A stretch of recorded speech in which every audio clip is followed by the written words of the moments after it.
जय हिंद। हम क्लास 10 का बायोलॉजी पढ़ रहे हैं जिसके चैप्टर का नाम है आनुवांशिकता एवं जैव विकास यानी कि हेरिडिटी एंड इवोल्यूशन। तो देखिए इस लेक्चर में हम इस चैप्टर के इम्पोर्टेंट क्वेश्चन के बारे में देखेंगे। इस चैप्टर को हम बहुत अच्छे से पढ़ चुके हैं, आप जाकर वहाँ से चाहे तो देख सकते हैं। सारे लेक्चर्स को बहुत अच्छे से वहाँ पे समझाया गया है। अब हम इसमें इम्पोर्टेंट क्वेश्चन देखेंगे जो पेपर में आने के बहुत ज़्यादा चांसेज हैं। ये जो है कई बार पेपर में आ भी चुके हैं, ऐसे क्वेश्चन लिए गए हैं। कई ऐसे क्वेश्चन भी हैं जो आए नहीं हैं लेकिन आने के ज़्यादा चांस हैं। कई मॉडल पेपर से भी क्वेश्चन मिलते जुलते हैं, तो इस प्रकार के क्वेश्चन लिए गए हैं। और क्वेश्चन इस टाइप से बनाए गए हैं कि आपके सारे चैप्टर का रिवीजन हो सके, मतलब कि पूरा चैप्टर एक बार में रिवाइज हो सके। हर एक क्वेश्चन इस प्रकार से छांट के लिया गया है। तो देखिए यहाँ पे पहला क्वेश्चन बोल रहा है जैव विकास तथा वर्गीकरण का अध्ययन किस प्रकार परस्पर संबंधित है। तो जैव विकास क्या होता है बाबू?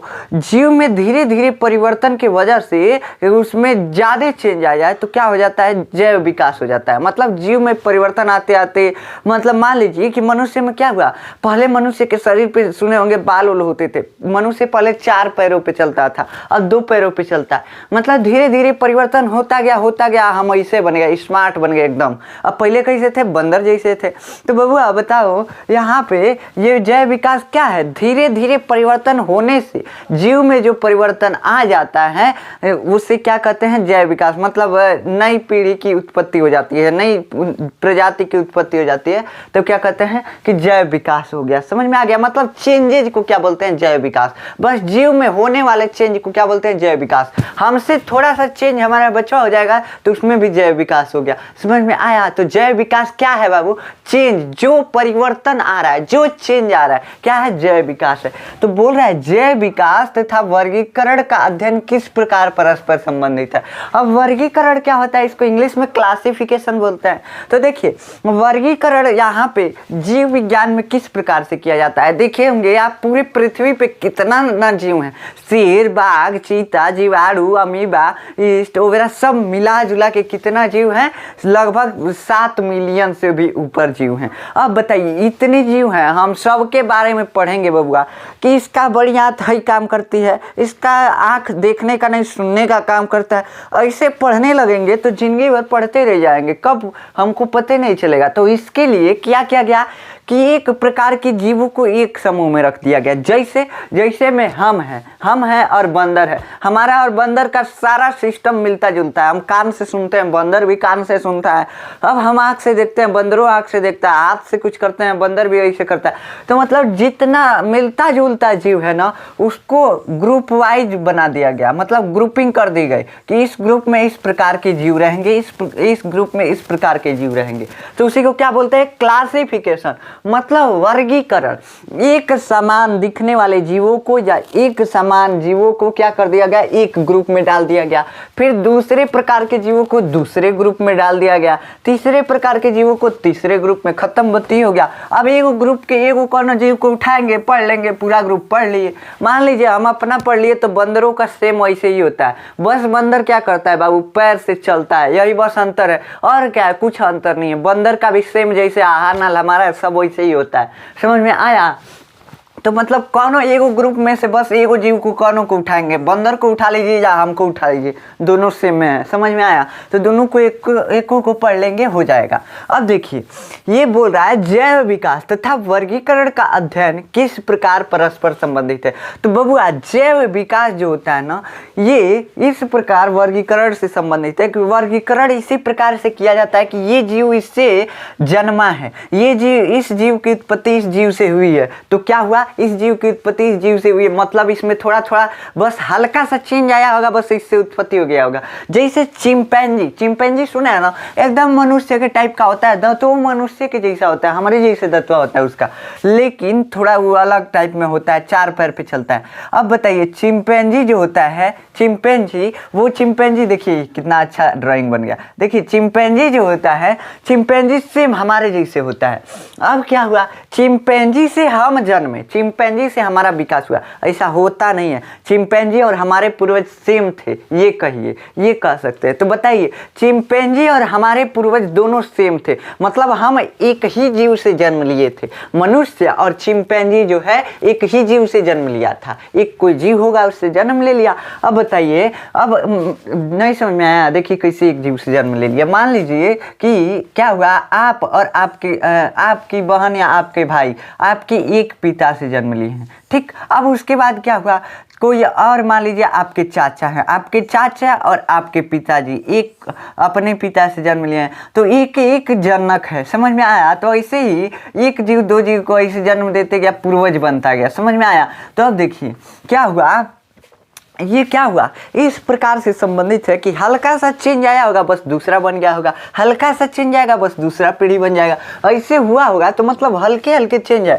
तो हम ग्रुपिंग उस तरह से आसानी से कर सकते हैं। मान लीजिए चिंपैंजी से मनुष्य का विकास हुआ, तो मनुष्य और चिंपैंजी को एक ग्रुप में रख सकते हैं, कैसे कि इनमें बहुत ज़्यादा समानता है, बहुत ज़्यादा समानता है, इसलिए। तो ये जैव विकास क्या है, जैव विकास वर्गीकरण में इस प्रकार सहायक है। क्या लिखेंगे कि वर्गीकरण जो है जैव विकास के आधार पर किया जाता है, जीवों की उत्पत्ति के आधार पर जीवों का वर्गीकरण किया जाता है। जो जीव ज़्यादा समानता अपने पूर्वज से प्रदर्शित करता है, उस पूर्वज और जीव को एक ग्रुप में रख दिया जाता है। तो इस प्रकार वर्गीकरण जो है जैव विकास से संबंधित है। अपने भाषा में कुछ मन करेगा ना, जो समझ में आया होगा समझना चाहिए, बस लिखने का कोई मतलब नहीं बनता, बस समझ लीजिए, दिमाग में फिट कर लीजिए है क्या ये। और उसके बाद जो भी मन में आएगा, जिस शब्दों में मन में आएगा, उल्टा पुल्टा शब्द में भी मन में आएगा तो लिख दीजिएगा, समझ में आया। तो मतलब उल्टा पुल्टा ऐसे मत लिखिएगा कि आगे या पीछे हो जाए, मतलब सीधा सीधा उसका कुछ मतलब बने, अपने शब्द में लिखिएगा। ये नहीं कि टेक्निकल लैंग्वेज में हम लिखने लगे आंसर, तो ऐसा मत कीजिएगा। टेक्निकल लैंग्वेज यूज कीजिएगा जहाँ आ रहा है, नहीं आ रहा है टेक्निकल लैंग्वेज हम अपने भोजपुरी में लिखेंगे, तो मतलब भोजपुरी में भी नहीं, मतलब हिंदी में लिखिएगा, समझ में आया। अब देखिए, विकास ये संबंध स्थापित करने में जीवाश्म का क्या महत्व है, भूमिका नहीं महत्व है, समझिए यहाँ पे विकास ये संबंध क्या होता है कि ये किस पूर्वज से जन्म लिया। जैसे हम बोल रहे हैं कि चिंपैंजी जो थे और हम मनुष्य जो थे एक पूर्वज से जन्म लिए थे। अब एक पूर्वज से जन्म लिए थे, तो विकास ये संबंध स्थापित करने के लिए जीवाश्म का क्या मतलब है, जीवाश्म का क्या महत्व है। तो देखिए, हम बता रहे हैं आपको कि बबुआ चिंपैंजी और मनुष्य जो है किससे जन्म लिया था, एक पूर्वज से। अब हम अपने पूर्वज को देखे हैं नहीं, आप देखे हैं नहीं देखे हैं, तो अभी कैसे पता चला कि एक के पूर्वज से जन्म लिया है, कुछ उसका बचा हुआ था, कुछ अवशेष बचा हुआ था। क्या अवशेष क्या होता है, पहले देखिए जीवाश्म, जीवाश्म से क्या होता है, देखिए यहाँ पे पहला क्या स्थापित करने के लिए जीवाश्म का क्या मतलब है। जीवाश्म होता क्या है, जीवाश्म देखिए कुछ नहीं होता है, किसी भी जीव के, मरे हुए जीव के अवशेष को क्या बोलते हैं, जीवाश्म बोलते हैं। उसका छाप भी छूट गया ना तो उसको बोलेंगे जीवाश्म। मान लीजिए कहीं गीली मिट्टी है, अपना हाथ मार के कोई आदमी उस पर अब मर गया, तो क्या हुआ, उसके हाथ का वहाँ पे छाप उतर गया, उस छाप भी उसका क्या है, जीवाश्म है, समझ में आया। अब देखिए ये छाप जो है जीवाश्म है। वैसे ही अगर जीव का कोई खोपड़ी बच गया, आँख बच गया, मतलब मरने के बाद, सड़ने वरने के बाद आँख बच गया, खोपड़ी बच गया, गुर्दा बच गया, ये सब बच गया, कुछ मिल गया ना जीव के शरीर का, तो क्या बोलते हैं, जीवाश्म है। तो बबुआ जीवाश्म क्या है, जीव के अवशेष को, अवशेष मतलब बचा हुआ। अब देखिए बोल रहा है कि क्या जीवाश्म से हम क्या करेंगे बबुआ, विकास ये संबंध हम कैसे बताए हैं कि हमारा दोनों का पूर्वज एक ही था, इसमें जीवाश्म का क्या महत्व है बताइए ना। तो बबुआ हम जब थे तब हमको पता नहीं था कि ये पिछला पूर्वज हमारा दोनों का एक ही है। हम कैसे पता करेंगे, हमको इसका कुछ अवशेष मिला, मान लीजिए खोपड़ी मिल गया होगा, कुछ मान लीजिए मिल गया होगा। अब हम देखें तो हमारा भी डीएनए इससे मैच कर रहा था, इसका भी डीएनए, मतलब चिंपैंजी का भी डीएनए इसी से मैच कर रहा था, हमारा भी डीएनए इसी से मैच कर रहा था। हम जैसे थे गुण इसका भी मैच कर रहा था, हमारे जैसे गुण इसका भी मैच कर रहा था। अब पूरा पूरा गुण नहीं मैच कर रहा था, लेकिन ज़्यादातर 99% गुण जो थे इस जीव से मैच कर रहे थे। मतलब बबुआ, मतलब क्या हुआ कि हम भी इसके पूर्वज हैं, ये भी इसका पूर्वज है। तो इसमें जीवाश्म की क्या भूमिका हो गई? जीवाश्म की ये भूमिका हो गई कि जीवों में संबंध स्थापित करना आसान हो जाता है। मतलब जीवाश्म का अध्ययन करके हम जीवों में संबंध स्थापित करते हैं। यदि जीवाश्म में उपस्थित अवयव जीव में होते हैं तो उससे उसका विकासीय संबंध स्थापित करना आसान हो जाता है। अब देखिए इसका आंसर क्या लिखेंगे? आप लिख देंगे कि विकासीय संबंध स्थापित करने के लिए जीव के पूर्वज के शरीर के अवयवों का अध्ययन करके फिर जीव के शरीर के अवयवों का अध्ययन किया जाता है। जो समानता मिलती है उसके आधार पर उसमें संबंध बनाया जाता है।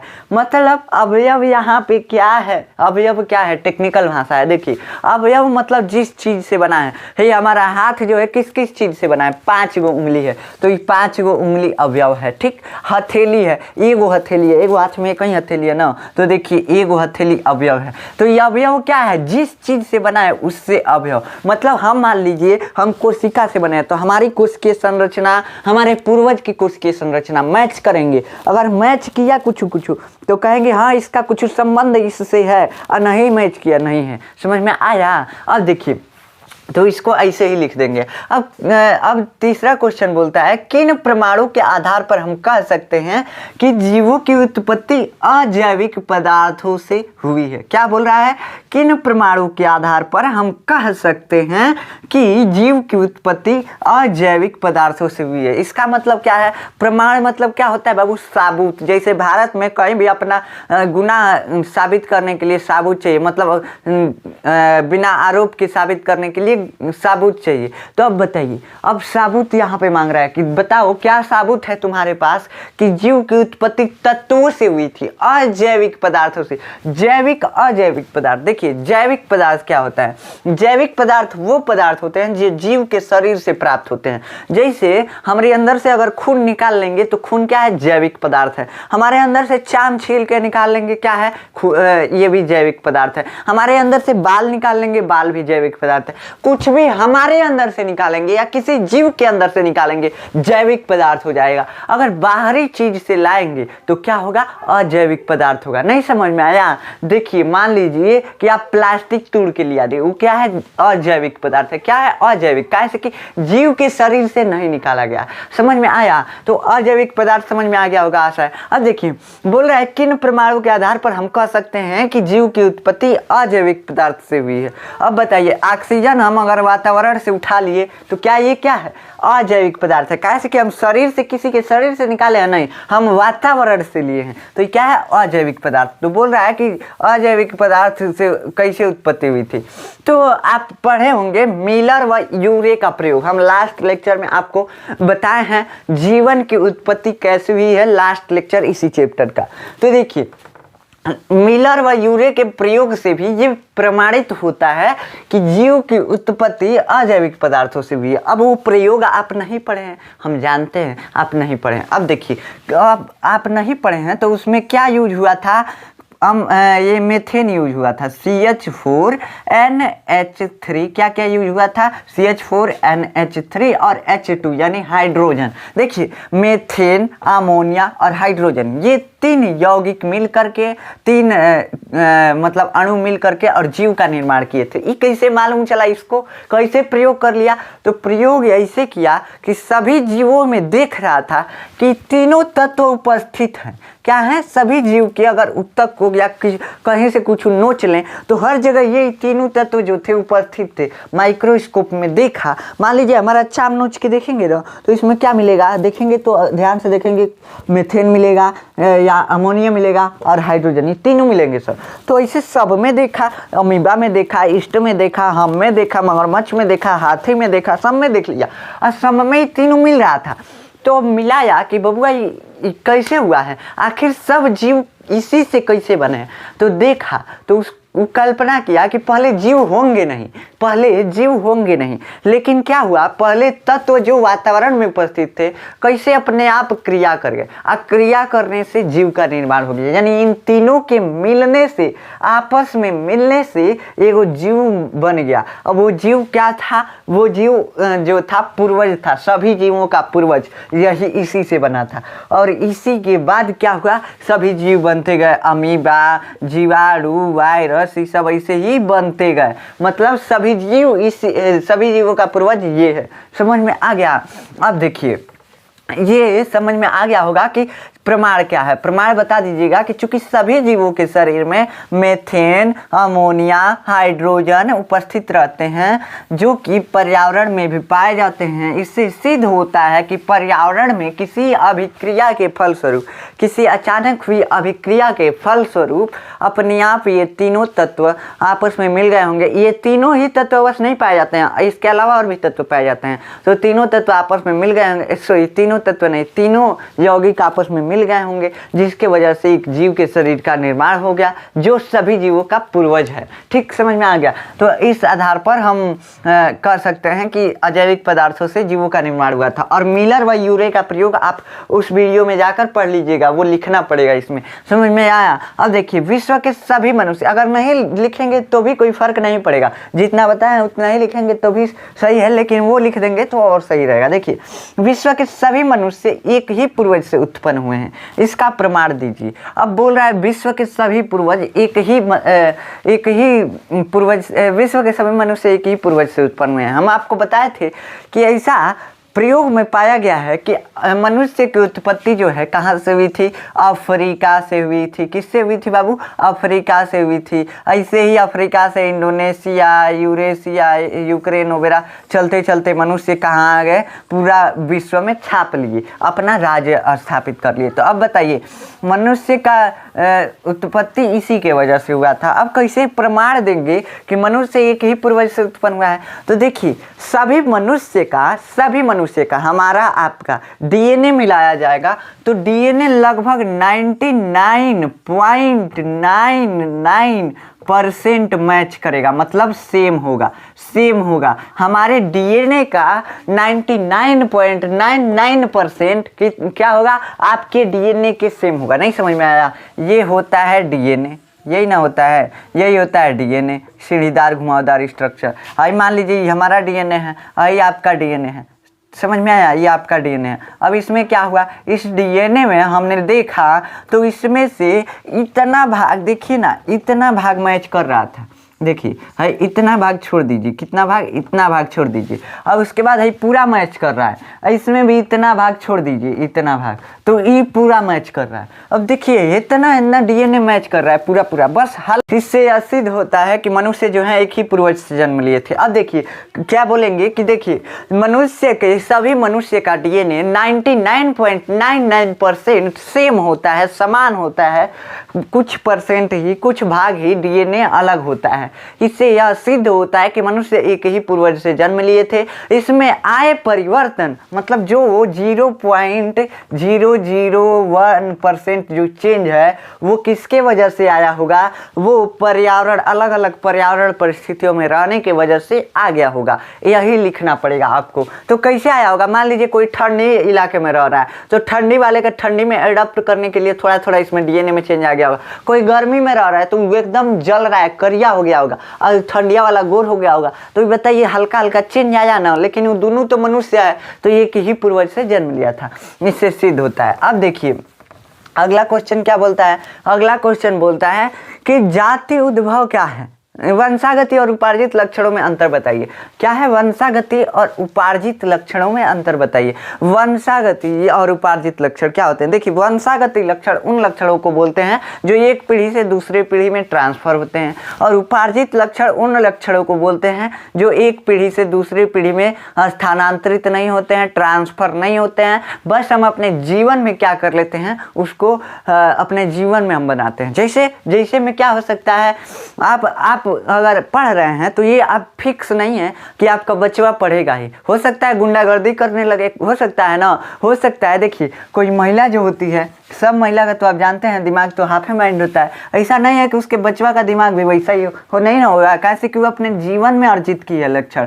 वैसे ही कोई मनुष्य अगर होगा, अगर बॉडी बिल्डर है तो बॉडी बिल्डर है तो उसका बच्चा जो है बॉडी बिल्डर नहीं पैदा होगा, ये जरूरी नहीं है, हो भी सकता है नहीं भी हो सकता है, कोनो जरूरी नहीं है कि बॉडी बिल्डर होगा, ठीक। वो अपने जीवन में उसको प्रैक्टिस करके बनाना होगा तभी बॉडी बिल्डर बनेगा।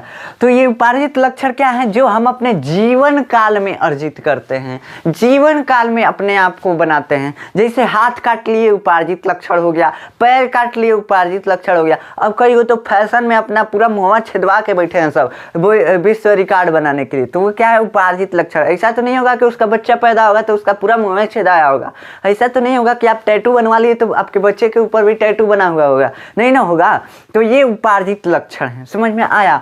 वंशागति लक्षण वे लक्षण जो एक पीढ़ी से दूसरे पीढ़ी में ट्रांसफर होते हैं। जैसे हमारे सिर पे बाल है, हमारे बचवा के सिर पे भी बाल होगा। हमारा 2 गो कान है, ही नहीं होगा कि बचवा का 3 गो होगा चाहे 1 गो होगा, एक 2 गो होगा, समझ में आया। आँख 2 गो है, 2 गो होगा।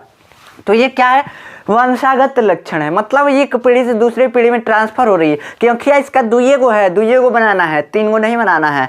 कन्वा 2 गो है, 2 गो बनाना है, 3 गो नहीं बनाना है। अब कभी कभी इसी में गड़बड़ी हो जाता है तो 3 गो बन जाता है। मतलब ये देखिए कहाँ सेव रहता है वंशागति लक्षण, डीएनए अभी बताया है, डीएनए में हर एक भाग में सेव रहता है कि इसका ये बनाना है। मान लीजिए इसमें आँख का सेव है कि आँख वाला क्या बनाना है, आँख 2 गो बनाना है, काला बनाना है, हो गया। इसमें सेव कोड रूप में सेव रहता है, हो गया से वैसा कि 3 गो बनाना है, अब करिया नहीं बनाना है, उज्जर बनाना है। अब बताइए क्या करेगा, ये क्या करेगा, 3 गो आँख बना देगा बच्चों का, तो इस यही गड़बड़ हो जाता है, समझ में आया।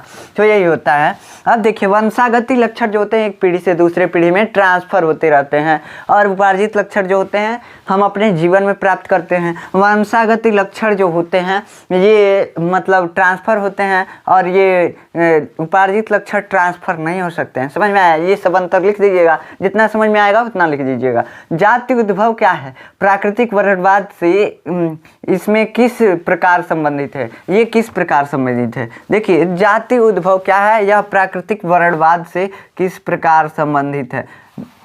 देखिए यह बोल रहा है जाति उद्भव क्या है, प्राकृतिक वर्णवाद से यह किस प्रकार संबंधित है, ठीक। तो देखिए जाति उद्भव क्या होता है, जाति उद्भव मतलब नए जाति की उत्पत्ति हो जाना, बस वही होता है जाति उद्भव। मतलब अगर मान लीजिए कोई शेर है, शेर से 1.25 शेर उत्पन्न हो जाए और तो उसको क्या बोलेंगे कि जाति उद्भव हो गया, मतलब नया शेर बन जाए, नए प्रजाति का शेर बन जाए। शेर कैसा होता है, हल्का संतरे कलर का, ऑरेंज कलर का होता है। अब बताइए कि ऑरेंज कलर का ना हो के हो सकता है शेर ब्लैक कलर का हो जाए, और शेर छोटे छोटे होते हैं, हो सकता है वो शेरवा हाथी के बराबर हो जाए जो नया जन्म लिया है, तो वो क्या हो जाएगा, वो नया जातीय वो बन जाएगा, उसका चेहरा अलग हो जाए, ऐसा हो सकता है। तो अब बताइए ये जाति उद्भव क्या है, पिछली पीढ़ी से नए जाति का उत्पन्न होना क्या कहलाता है, जाति उद्भव कहलाता है। क्या कहलाता है बाबू, जाति उद्भव कहलाता है। तो ये जाति उद्भव क्या है, जाति उद्भव, यह जाति उद्भव तब कहते हैं जब एक जीव से दूसरा जीव जन्म ले ले जो इस जीव से बहुत ज़्यादा अलग हो, और ये जीव जो जन्म लिया है ये इससे जनन न कर सके, मतलब इससे मिल करके बच्चा पैदा ना कर सके, अब ये अपना अलग प्रजाति बना ले, तो उसी को क्या बोलते हैं कि जाति उद्भव हो गया। किसी जीव से नए प्रजाति का उत्पन्न होना जाति उद्भव कहलाता है। वह प्रजाति अपने पिछले पूर्वज से जनन नहीं कर सकती है। मतलब मान लीजिए कि ये वो जीव है, कोई बिलार है, बिलार से कोई क्या हुआ, कोई राक्षस जैसा जीव उत्पन्न हो गया बिलार से, समझ में आया। अब मानिए कि ये नया प्रजाति हो गया, ये क्या हो गया, उत्पन्न हुआ जो नया प्रजाति हुआ। अब ये क्या करेगा, इसके साथ जनन करके बिल्ली नहीं पैदा कर सकता है, समझ में आया। तो यही होता है जाति उद्भव। अब बोल रहा है प्राकृतिक वर्ण वर्णवाद से क्या संबंधित है। अब बताइए प्राकृतिक वर्णवाद क्या होता है। प्राकृतिक वर्णवाद का मतलब प्राकृतिक चयन, नेचुरल सिलेक्शन। आप जानते हैं ना कि प्रकृति के अनुकूल रहने के लिए जीवों में कुछ कुछ चेंज आ जाते हैं, उसी को क्या बोलते हैं, प्राकृतिक वर्णवाद। जैसे ठंडे क्षेत्रों में अंटार्कटिका में रहने वाले भालू के ऊपर बाल आ जाता है, पूरा झबर बाल आ जाता है। अभी बताइए उस वहाँ पे कहाँ आया, कैसे कि उसको ठंडी में रहना है, इसलिए समझ में आया। तो इसलिए उसके शरीर पे उतने बाल आ जाते हैं। तो ये किसके कारण आया? प्रकृति में एडॉप्ट करने के लिए। तो इसको क्या बोलेंगे कि ये नेचुरल सिलेक्शन हुआ है। अगर गर्मी क्षेत्रों में रहता तो हो सकता था उसके शरीर पे से बाल गायब हो जाए। तो देखिए ये होता है नेचुरल सिलेक्शन। अब बोल रहा है कि नेचुरल सिलेक्शन में यह किस प्रकार सहायक है। अब बताइए ऐसा हो गया कि कोई बिल्ली है, कोई मान लीजिए भालू है, इधर का भालू गया अंटार्कटिका में, उसके ऊपर क्या आ गया? झबर झबर बाल आ गया। झबर झबर का मतलब समझते हैं ना, बहुत ज़्यादा बाल आ गया, मतलब ढकने लायक। उसके बाद कहाँ गया? सीधा चल गया दक्षिण अफ्रीका में। दक्षिण अफ्रीका में इतना ना गर्मी कि पूरा बालवे झड़ जाएगा। अरे भलुया सफ़ेद था, हो गया काला। ऐसे ही धीरे धीरे चेंज होते होते इधर उधर घूमते घूमते क्या होगा? उसका बच्चों में ऐसा चेंज आ जाएगा कि भालू नहीं बन के कनौरी जीव बन गया। मान लीजिए कोई और जीव बन गया, समझ में आया? जिसका 2 दांत हो ऐसे, भालू टाइप में हो, 2 दांत हो ऐसे, उसके बाद 4 हाथ हो, 2 पैर हो, 6 हो, ऐसे हो सकता है। तो चेंज आ जाएगा जब ज़्यादातर, तो वो क्या हो जाएगा? नया जाति। कैसे कि अब पिछले वाले भालू से जनन नहीं कर पाएगा, अब जनन नहीं कर पाएगा तो ये नया जाति बन गया। तो ये नेचुरल सिलेक्शन किस प्रकार उत्तरदायी है? धीरे धीरे नेचुरल सिलेक्शन होने की वजह से नई प्रजाति उत्पन्न हो सकती है। इसलिए जाति उद्भव में प्राकृतिक वर्णवाद यानी नेचुरल सिलेक्शन उत्तरदायी है। आनुवंशिकता के नियम को इसके और इसके आधार पर चित्र द्वारा स्पष्ट कीजिए। ये क्या क्या है बाबू? हम पिछले लेक्चर में बताए थे आपको पिछले लेक्चर में यहाँ पे हम बताए थे कि कैपिटल आर का मतलब होता है गोल और स्मॉल वाई का मतलब होता है हरा, स्मॉल आर का मतलब होता है झुर्रीदार और कैपिटल वाई का मतलब क्या होता है? पीला। अब देखिए मटर जो होता है, मटर के लिए लिया गया है। बोल रहा है कि अगर हम ऐसे मटर को लें जो कि क्या है? गोल है। क्या है? गोल है और हरा है। गोल है और हरा है। और एक ऐसे मटर को लें जो क्या है? झुर्रीदार है और क्या है? पीला है। अब इससे जब संकरण कराएंगे तो पहले पीढ़ी और दूसरी पीढ़ी को दर्शाइए। हम इसको बहुत डिटेल से पीछे मतलब वीडियो बनाए हैं जो इस चैप्टर का, उसमें समझाया, तो इसको यहाँ पे नहीं समझाया जा सकता, बहुत ज़्यादा हो जाएगा। बस समझा दे रहे हैं कैसे क्रॉस होता है। आप आपके स्क्रीन पे इमेज भी लगा देंगे पूरा क्रॉस का। देखिए यहाँ पे इससे युग्मक बनेगा, तो इसमें से कोई एक चाहिए। देखिए इसमें से हर एक लक्षण में से एक जीन लिया जाता है। ये क्या है? Double R. डबल आर क्या है? गोल होने का जीन है। और इस डबल स्मॉल वाई क्या है? डबल स्मॉल वाई हरे होने का जीन है। तो इसमें से एक को कौन लेना है? तो देखिए एक को गोल वाले में से एक उठा लीजिए, कैपिटल आर और स्मॉल वाई बन गया। ये हो गया गैमेट यानी अर्धसूत्री विभाजन हो गया। अर्धसूत्री विभाजन हो गया। देखिए दोनों लक्षणों में से एक कौन उठाना है? ये मतलब दोनों लक्षणों में से एक को उठाना ही है। दोनों का दो को दिया है जीन, लेकिन एक को जीन हमको उठाना है। इसमें से क्या हुआ? इसमें से भी वैसे ही करना है। तो इसमें से बनेगा स्मॉल आर और कैपिटल वाई। अब इसका क्रॉस कराएंगे तो बबुआ क्या बनेगा? देखो कैपिटल आर स्मॉल आर और क्या बनेगा? Capital R small R capital Y small Y. समझ में आया? अभी बन गया मटर। इसमें क्या होगा? ये गोल और पीला होगा, लेकिन झुर्रीदार और हरा वाला जीन इसमें अभी भी छिपा हुआ है। मान लीजिए ऐसा एक और ही पौधा बनाया, एक और ही पौधा ले लिए, ठीक। ये क्या हुआ? Capital R small R capital Y small Y. अब इसमें से गैमेट बनाए तो इसका गैमेट कितना बन सकता है? देखिए इसका गैमेट बन सकता है, इससे गैमेट बनाएंगे तो क्या बनेगा? R Y. और एक और बनाएंगे तो एक और क्या बन सकता है? देखिए कैपिटल आर स्मॉल वाई बना। अब देखिए स्मॉल आर स्मॉल वाई बन सकता है, ठीक। अब एक और गैमेट बन सकता है capital Y capital R capital Y, ये भी बन सकता है ना, कैपिटल आर कैपिटल वाई। और फिर स्मॉल आर कैपिटल वाई भी बन सकता है। तो कितने गैमेट एक से बन रहे हैं बाबू? 4 गैमेट। कितने गैमेट बन रहे हैं? 4। देखिए स्मॉल आर और कैपिटल वाई, ये 4 गैमेट बने। इससे भी बनाएंगे तो सेम वही बनेंगे, आर स्मॉल वाई, फिर बनेगा आर स्मॉल वाई, मतलब small R small Y capital R capital Y. कैसे कि दोनों पौधा तो एक ही है। और देखिए इससे भी बनाएंगे तो वही बनेगा। अब क्या हुआ?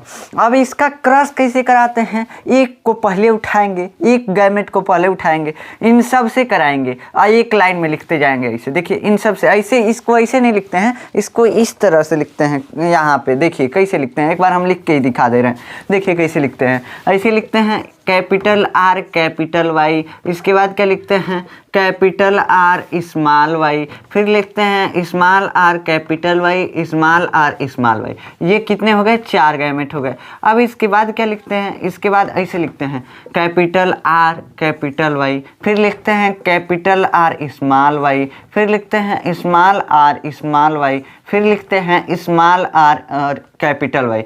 ये सब लिख दिए।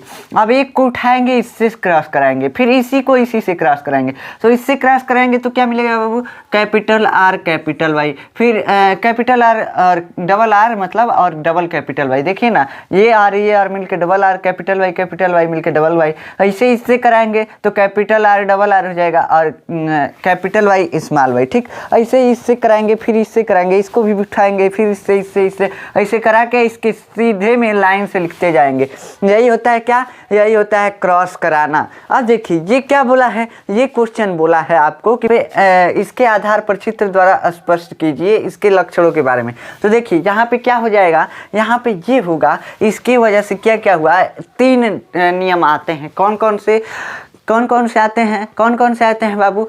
प्रभाविता का नियम, उसके बाद क्या आता है? प्रभाविता का नियम के बाद पृथक्करण का नियम, उसके बाद कौन सा आता है? स्वतंत्र अपविभवन का नियम। कौन सा आता है? स्वतंत्र अपविभवन का नियम। ठीक, तो देखिए प्रभाविता का नियम क्या कहता है? प्रभाविता का नियम ये कहता है कि जैसे यहाँ पे कैपिटल आर स्मॉल वाई था और यहाँ पे क्या था? Small R capital Y. तो इसमें प्रभावी लक्षण क्या है? कैपिटल आर और कैपिटल वाई ये मिल करके और बनाएंगे पौधे, तो ये क्या बनेगा? ये बनेगा तो इसमें कौन सा लक्षण आएगा? देखिए बनेगा क्या पौधा? आर और कैपिटल वाई स्मॉल वाई। ठीक, तो इसमें देखिए छोटे वाले भी जीन है, मतलब ये क्या करेगा? झुर्रीदार बनाएगा और क्या करेगा? ये गोल हरा बनाएगा, झुर्रीदार हरा। लेकिन झुर्रीदार और हरा जो कैरेक्टर है ये छिप जाएगा। प्रभावी कौन होगा? हमको मटर का पौधा कैसा मिलेगा? कैपिटल आर कैपिटल वाई, मतलब कि गोल और पीला मिलेगा। तो ये कहता है प्रभाविता का नियम कि प्रभावी लक्षण ही आने वाले पीढ़ी में अपना प्रभाव दिखाते हैं। अप्रभावी लक्षण के जीन उपस्थित होते हुए भी उसके लक्षण हमें दिखाई नहीं देते हैं, मतलब झुर्रीदार और हरा नहीं दिखाई दिया है। उसके बाद क्या होता है? उसके बाद होता है पृथक्करण का नियम। पृथक्करण का नियम क्या कहता है कि गैमेट बना रहे हैं तो क्या होता है? गैमेट देखिए कैपिटल आर स्मॉल वाई, इसका गैमेट बना रहे हैं। इसका गैमेट यानी युग्मक जब बना रहे हैं तो कैसा बन रहा है? ये कैपिटल आर स्मॉल वाई बन रहा है। ऐसे नहीं बन पा रहा है कि आर भी हो जाए, ऐसे नहीं बनता है। समझ में आ गया? मतलब डबल आर नहीं बन सकता है। ये क्या कहता है? ये पृथक्करण का नियम कहता है। क्या कहता है? पृथक्करण का नियम कि एक लक्षण के जीन, एक ही जीन गैमेट में उपस्थित हो सकते हैं। मतलब एक लक्षण के एक कोशिका में 2 जीन उपस्थित होते हैं। कितने जीन? 2 जीन। आर देखिए 2 आर हैं, यानी गोल का दोनों है, लेकिन 2 जीन है दोनों का। एक लक्षण का 2 जीन। देखिए कैपिटल आर तो इसमें से कौन होएगा? आएगा हरा का कौन सा है? 2 है, तो इसमें से भी केवल एक ही आएगा। मतलब पृथक्करण का नियम ये कहता है कि हर एक लक्षण का एक जीन गैमेट में आ जाता है, मतलब पृथक हो जाता है, अलग हो जाता है, छटा जाता है। समझ में आया? देहाती भाषा में कहें तो छटा जाता है। क्या हो जाता है? देखिए कैपिटल आर स्मॉल वाई, इसमें से बस छाट दिया कोनो कैपिटल आर और स्मॉल वाई, बस कैपिटल आर स्मॉल वाई का ही बनेगा। तो ये पृथक्करण का नियम कहता है। स्वतंत्र अपविभवन का नियम क्या कहता है बबुआ? स्वतंत्र अपविभवन का नियम ये कहता है कि कोई भी लक्षण जो है, कोई भी लक्षण दूसरे लक्षण पे प्रभाव नहीं डाल सकता। क्या बोले? कोई भी एक लक्षण दूसरे लक्षण पे प्रभाव नहीं डाल सकता। समझ में आया? नहीं समझ में आया? मतलब ये कह रहा है, यहाँ पे कह रहे हैं हम आपको कि कोई भी एक लक्षण दूसरे लक्षण पे प्रभाव नहीं डाल सकता। तो देखिए अगर इससे बना है क्या? ये capital R capital Y small Y, तो इसमें ये जो गोल वाला लक्षण है ये इसके कलर पे प्रभाव नहीं डालेगा। ये देखिए गोल और झुर्रीदार इसके आकार का लक्षण है, यानी एक लक्षण क्या है? गोल और झुर्रीदार। और पीला और हरा क्या लक्षण है? एक लक्षण है। तो देखिए ये गोल और झुर्रीदार वाला लक्षण क्या क्या है? कैपिटल आर और स्मॉल आर। और देखिए ये क्या है, कैपिटल वाई स्मॉल वाई, ये जो लक्षण है एक दूसरे पे दोनों प्रभाव नहीं डालेंगे। देखिए ये शेप का लक्षण है कि कैसा होगा, गोल होगा, झुर्रीदार होगा। झुर्रीदार का मतलब समझते हैं ना, पचकल ढचकल।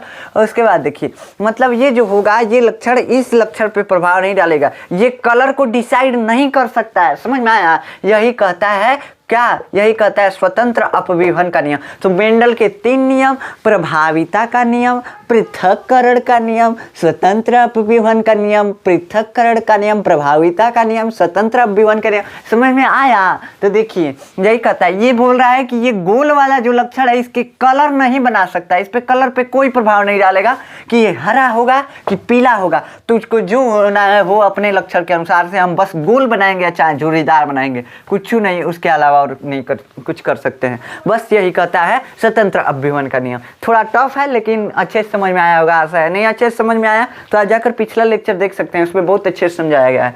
अब देखिए विकास के सभी सिद्धांतों को संक्षिप्त में लिखिए। विकास के सिद्धांत क्या क्या हैं? विकास के 4 सिद्धांत, मेनली 4 सिद्धांत हैं। कौन सा? लैमार्क का लैमार्किनिज्म, उसके बाद डार्विन का डार्विनवाद, उसके बाद क्या है ह्यूगो डी व्रिज का उत्परिवर्तनवाद का सिद्धांत, और आधुनिक सिद्धांत जो है आधुनिक सिद्धांत। तो ये 4 प्रकार के हैं। देखिए कौन सा लैमार्क का सिद्धांत क्या है? लैमार्क का सिद्धांत जैव विकास के सिद्धांत है। तो लैमार्क का सिद्धांत बोलता है कि बबुआ जो हम लक्षण अपने जीवन में अर्जित करते हैं वो दूसरे जीव में ट्रांसफर, मतलब दूसरी पीढ़ी में ट्रांसफर हो जाते हैं। जैसे जिराफ का गर्दन जो है धीरे धीरे प्राकृतिक चयन के वजह से लंबा होता गया, लंबा होता गया, लंबा होता गया, और उसके बाद उसका गर्दन लंबा ही हो गया। कोई जीव अपना कुछ यूज नहीं कर रहा है तो उसका खत्म हो गया। जैसे कोई अंग यूज नहीं कर रहा है तो वो खत्म हो जाता है। जैसे हमारे शरीर के बाल जो है इसका कोई यूज नहीं था, और धीरे धीरे देखिए हमारे शरीर के बाल सारे खत्म हो गए। तो ये जो है ये बोल रहे हैं कि ये जो जीवन में अर्जित करते हैं हम लक्षण, वो ट्रांसफर होते हैं एक पीढ़ी से दूसरे पीढ़ी में, मतलब इस पीढ़ी से दूसरे पीढ़ी में ट्रांसफर होंगे। तो ये बोलते हैं, ये लैमार्क। कौन बोलता है? लैमार्क। तो लैमार्क ये बोलते हैं। तो इस सिद्धांत को क्या बोलते हैं? उपार्जित लक्षणों की वंशागति का सिद्धांत। क्या बोलते हैं? उपार्जित लक्षणों की वंशागति। वंशागति मतलब एक पीढ़ी से दूसरे पीढ़ी में जाना। तो एक पीढ़ी से दूसरे पीढ़ी में जाने का सिद्धांत इसको बोलते हैं। तो देखिए ना, अगर हम इंटेलिजेंट हैं, चाहे आप इंटेलिजेंट हैं, चाहे हम पागल हैं, आप पागल हैं, तो आपका बचवा जो होगा क्या होगा? पागल होगा, चाहे इंटेलिजेंट होगा। और ऐसा बोल रहा है ये सिद्धांत। तो ये गलत है, लेकिन ये सिद्धांत लैमार्क ने दिया था। डार्विन ने क्या सिद्धांत दिया था? डार्विनवाद, जिसको बोलते हैं प्राकृतिक चयन का सिद्धांत। अभी ना बोले हैं बाबू कि प्राकृतिक चयन का सिद्धांत क्या था? प्रकृति के हिसाब से जीव ढल जाते हैं, उसमें वैसे ही पीढ़ी दर पीढ़ी चेंज आने लगते हैं, उसी चेंज को क्या बोलते हैं? प्राकृतिक चयन का सिद्धांत। नहीं समझ में आया? जैसे पोलर बियर जो होता है, ध्रुवीय भालू, वो ठंडी में रहने के लिए एडॉप्ट हो जाता है और उसका धीरे धीरे बच्चा जो है वैसे ही जन्म लेगा। ठीक, तो ये क्या है? प्राकृतिक चयन का सिद्धांत है, नेचुरल सिलेक्शन का सिद्धांत है। अब देखिए ह्यूगो डी व्रिज का सिद्धांत क्या कहता है? ह्यूगो डी व्रिज का सिद्धांत उत्परिवर्तनवाद का सिद्धांत है। क्या? उत्परिवर्तनवाद का सिद्धांत। ये क्या कहता है? ये कहता है कि बाबू धीरे धीरे लक्षण नहीं चेंज होते हैं, चेंज होते हैं तो एक ही बार चेंज हो जाते हैं। मतलब ऐसा हो सकता है कि मनुष्य की एक मुंडी होता है। अब कोई मनुष्य जन्म दिया किसी बच्चे को तो इसका 3 गो मुंडी हो गया, 8 गो पैर हो गया, 10 गो हाथ हो गया, ऐसे हो सकता है। मतलब एकदम तुरंत ही आ गया चेंज, तुरंत ही अचानक चेंज आ गया। देखिए ना, इसका 4 गो हाथ पैर था, लेकिन इसका कितना हो गया? 10 गो, 8 गो, इसका मुड़िया 3 गो हो गया। तो ये क्या है? उत्परिवर्तनवाद है। मतलब तुरंत आने वाले चेंज, अचानक आने वाले चेंज उत्परिवर्तन कहलाते हैं। तो उत्परिवर्तनवाद का सिद्धांत किसका था? ह्यूगो डी व्रिज का सिद्धांत था। कौन सा? ह्यूगो डी व्रिज का सिद्धांत, उत्परिवर्तनवाद का सिद्धांत। आधुनिक संश्लेषणात्मक सिद्धांत क्या है? इसमें बस डार्विन के कुछ सिद्धांतों को अच्छे से प्रतिपादित करके रख दिया गया, मतलब उसमें सुधार करके। कुछ गलत थे क्या? प्राकृतिक चयन में, कुछ प्राकृतिक चयन में सुधार करके रख दिया गया। प्राकृतिक चयन के सिद्धांत को ही आधुनिक मतलब संश्लेषणात्मक सिद्धांत कहते हैं। समझ में आया? तो ये है विकास के सभी सिद्धांतों का। और उसके बाद अनुवांशिकता क्या होता है? अनुवांशिकता, देखिए अनुवांशिकता क्या होता है? वे लक्षण जो जनक से मिलते जुलते हैं, संतति के वे लक्षण जो जनक से मिलते जुलते हैं, उन लक्षणों को क्या बोलते हैं? अनुवांशिकता। क्या बोलते हैं बाबू? अनुवांशिकता। नहीं समझ में आया? जैसे आपके पिताजी गोरे हैं, आप भी गोरे हैं, तो ये क्या हुआ? अनुवांशिकता हुआ। यानी कि वे लक्षण जो पुत्र को पिता से प्राप्त होते हैं या पुत्र को जनक से यानी माता से भी प्राप्त हो सकते हैं। ऐसा नहीं है कि बस पिता से प्राप्त होंगे। तो उन लक्षणों को क्या बोलते हैं? अनुवांशिकता बोलते हैं। मतलब उस समानता को अनुवांशिकता बोलते हैं, लक्षणों को नहीं कर सकते हैं। समानता को क्या बोलते हैं? अनुवांशिकता बोलते हैं। समझ में आया? देखिए अनुवांशिकता इसको क्या बोलते हैं? हेरिडिटी बोलते हैं। अनुवंशिकता होता है, वांशिकता नहीं होता है। देखिए अनुवंशिकता ये क्या होता है? ये बस लक्षणों के सेम होने को क्या बोलते हैं? अनुवांशिकता। वे लक्षण जो एक पीढ़ी से दूसरे पीढ़ी में ट्रांसफर होते हैं, मतलब वे लक्षण पुत्र के वे लक्षण जो माता या पिता से प्राप्त होते हैं, उन लक्षणों को क्या बोलते हैं? अनुवांशिकता। उन लक्षणों की समानता को क्या बोलते हैं? अनुवांशिकता। समझ में आया? अब देखिए अनुवांशिकता को इंग्लिश में हेरिडिटी बोलते हैं। अब यहाँ पे आपको ये कंफ्यूजन आएगा, बोलेगा अनुवांशिकी क्या है? तो ये मत लिख लीजिएगा, कैसे कि अनुवांशिकी अलग चीज़ है, अनुवांशिकता अलग चीज़ है। क्या अलग चीज़ है? देखिए अनुवांशिकी जो है एक क्षेत्र का अध्ययन है, एक सब्जेक्ट है, एक मतलब टॉपिक मान सकते हैं। उसके अध्ययन को क्या बोलते हैं? अनुवांशिकी यानी जेनेटिक्स। और इसको अनुवांशिकता को क्या बोलते हैं? अनुवांशिकता। लक्षणों की समानता को क्या बोल रहे हैं? अनुवांशिकता। तो ये अनुवांशिकता को देखिए इंग्लिश में हेरिडिटी और उसको क्या बोलते हैं? जेनेटिक्स। अनुवांशिकी मतलब जेनेटिक्स। हिंदी वाला कंफ्यूज हो जाएगा सब, इंग्लिश वाला में तो थोड़ा सही है। हेरिडिटी एंड क्या है? हेरिडिटी और वो क्या है? जेनेटिक्स है। तो ये दोनों तो अलग अलग है, लेकिन इसमें देखिए इसमें सेम है। तो क्या करेंगे? अनुवांशिकता ये क्या कहलाता है? लक्षणों की समानता। और अनुवांशिकी क्या कहलाता है? विभिन्नता यानी गुणों का अध्ययन और वंशागति का अध्ययन क्या होता है? अनुवांशिकता और वंशागति का अध्ययन क्या कहलाता है? वंशागति का अध्ययन क्या कहलाता है? अनुवांशिकी। अब देखिए वंशागति क्या होता है? वंशागति वो उसको कहते हैं एक लक्षण का दूसरे पीढ़ी में ट्रांसफर होना। एक पीढ़ी से एक लक्षण, मान लीजिए कि आपके पिताजी गोरे हैं चाहे काले हैं, आप में ट्रांसफर हो गया, तो ट्रांसफर होने को जो है हम क्या बोलते हैं? वंशागति। तो वंशागति का अध्ययन और अनुवांशिकता का अध्ययन क्या कहलाता है? अनुवांशिकी कहलाता है। तो देखिए बाबू अनुवांशिकता क्या है? लक्षणों की समानता यानी जनक और पुत्र की, जनक और संतति के लक्षणों की समानता को अनुवांशिकता बोलते हैं। लेकिन इसके और वंशागति के अध्ययन को क्या बोलते हैं? अनुवांशिकी यानी जेनेटिक्स बोलते हैं। तो इसमें कंफ्यूजन आइएगा नहीं। और देखिए जीन को परिभाषित कीजिए। जीन क्या होता है? डीएनए क्या वह खंड जिसमें कोई लक्षण ये कोड के रूप में संग्रहित रहता है, उस खंड को जीन बोलते हैं। नहीं समझ में आया? देखिए डीएनए है, क्या है बाबू? डीएनए है। इसमें मान लीजिए आपके मुंडी बनाने का लक्षण सेव है, तो ये क्या है? ये भाग जो है डीएनए का जीन कहलाएगा। इसमें आपके आंख बनाने का मतलब कोड के रूप में सेव है, तो ये क्या कहलाएगा? जीन कहलाएगा। 1 जीन 2 जीन 3 जीन ऐसे ही सेव रहता है। समझ में आया? तो ये समझ में आ गया होगा आशा है कि जीन क्या होता है। मतलब डीएनए का वह खंड, वह टुकड़ा जिसमें कोई लक्षण संग्रहित रहता है कोड के रूप में, उसे जीन कहते हैं। जीवाश्म क्या होता है? देखिए जैविक विकास से आप क्या समझते हैं? जैव विकास से आप क्या समझते हैं? जैव विकास क्रमिक रूप से होने वाले पीढ़ी में परिवर्तन को क्या बोलते हैं? जैव विकास। मतलब क्रमिक रूप से आने वाली पीढ़ियों में होने वाले परिवर्तन को विकास बोलते हैं। नहीं समझ में आया? जैसे कोई आदमी है, उसमें थोड़ा थोड़ा चेंज आया, मान लीजिए कि इसके ऊपर खूब ज़्यादा रोए थे। क्या थे? रोए थे। ठीक, इसका बड़े बड़े नाखून, टाइट नाखून होता था। अब इसका बचवा जन्म लिया, इसका क्या हुआ? इसका हल्का रोआ आ गया, ये चेंज आ गया। ठीक, तो ये क्या है? विकास है। इसका बाल जो था टाइट था इस पहले का, लेकिन अब थोड़ा इसका सिल्की हो गया। इसका कान जो था थोड़ा नरम हो गया, गोरा हो गया। ये क्या कैसा था? काला हो गया। तो थोड़ा थोड़ा चेंज आ गया ना, इसी चेंज को क्या बोलते हैं? जैव विकास। यानी जीव में विकास हो गया, इवोल्यूशन हो गया, तो क्या बोल दिए? जैव विकास हो गया। चेंज को ही क्या बोलते हैं? जैव विकास बोलते हैं। एक पीढ़ी से दूसरे पीढ़ी में चेंज को क्या बोलते हैं? इवोल्यूशन यानी विकास बोलते हैं, जैव विकास बोलते हैं। जीवाश्म क्या है? अभी बताएं बाबू जीवाश्म क्या है? जीवाश्म उनको बोलते हैं जो मृत जीवों के अवशेष होते हैं या छाप होते हैं या सांचा होते हैं, उसी को जीवाश्म बोलते हैं। समयुग्मनजीव व विषमयुग्मनजीव जीव में क्या अंतर है? लिखिए। अब देखिए समयुग्मनजीव का मतलब क्या है? आप पढ़े थे टी। क्या पढ़े थे? टी। इसका मतलब क्या होता है? इसका मतलब होता है लंबा पौधा। इसका स्मॉल टी और स्मॉल टी, इसका मतलब क्या होता है बाबू? बौना पौधा। तो ये क्या है? समयुग्मनजीव। ये समयुग्मनजीव। अब इसका क्रॉस कराएंगे तो क्या बनेगा? Capital T small T. ये क्या है? विषमयुग्मनजीव है। मतलब जिसमें एक लक्षण के एक ही जीन उपस्थित हो, मतलब एक लक्षण के सेम जीन, दोनों जीन हो लेकिन सेम हो, उसको क्या बोलेंगे बाबू? उसको बोलेंगे समयुग्मन है जी। क्या बोलेंगे? समयुग्मन है जी। देखिए इसमें दोनों लंबा वाला ही जीन है, इसमें दोनों छोटा वाला यानी बौना वाला ही जीन है, लेकिन इसमें देखेंगे तो एगो लंबा वाला है, एगो बौना वाला है, एगो लंबा वाला बौना वाला, तो इसलिए इसको विषम युग्मन है जी। विषम है, अलग अलग प्रकार का, इसलिए विषम युग्मन है जी, जीव बोलते हैं। अब देखिए अगला क्वेश्चन क्या कहता है, मेंडल ने अपने प्रयोग के लिए मटर का पौधा क्यों चुना? बाबू मटर का पौधा मेंडल ने क्यों चुना था? मटर का पौधा हम बताए थे आपको कि मेंडल ने क्यों चुना था।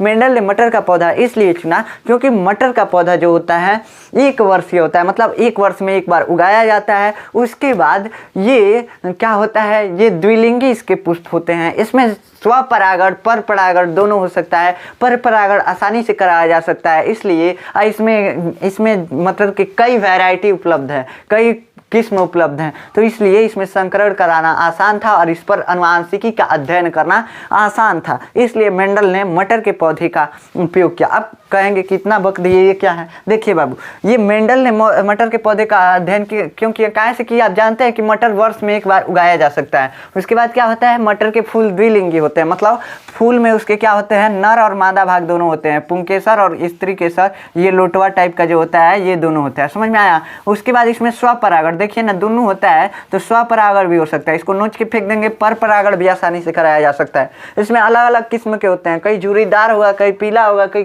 कुछ होगा, कोई कुछ होगा, तो अलग अलग किस्म के मटर के पौधे पाए जाते हैं। तो इससे जेनेटिक्स का अध्ययन करना, आनुवांशिकी का अध्ययन करना आसान हो जाता है, इसलिए मेंडल ने मटर के पौधे का उपयोग किया। समजात व समवृद्धि अंग क्या है, ये हम आपको पिछले लेक्चर में बता चुके हैं, लेकिन फिर भी बता देते हैं। समजात अंग क्या होता है? वे अंग जो मौलिक संरचना तथा उत्पत्ति में समान हो, काम अलग अलग हो, जतिया एक के हो, काम अलग अलग हो, बस उसी को क्या बोलते हैं? समजात अंग। जैसे हमारा हाथ गाय का अगला पैर, हमारा हाथ गाय का अगला कुत्ते का अगला पैर, तो ये समजात अंग है। समझ में आया? अब समवृद्धि अंग क्या होता है? समवृद्धि अंग या समरूप अंग, इसको क्या बोलते हैं? समवृद्धि अंग या समरूप अंग। ये क्या होता है? कार्य सेम करेगा लेकिन संरचना व उत्पत्ति में असमान होगा, मतलब अलग अलग होगा। जैसे तितली का पंख, आपको हम उदाहरण दिए थे, तितली का पंख बस मांस से बना होता है, जबकि पक्षी का पंख मांस, हड्डी और रोए, मतलब पंख, उसका जो पंख में होता है वो रोआ होता है, रोम होता है, तो ये तीनों से बना होता है। तो ये अलग अलग इसकी संरचना है, उत्पत्ति भी अलग अलग है, लेकिन काम सेम कर रहे हैं, दोनों उड़ने का काम कर रहे हैं। तो ये होता है आपका इस चैप्टर का पूरा इंपॉर्टेंट क्वेश्चन समाप्त यहाँ पे।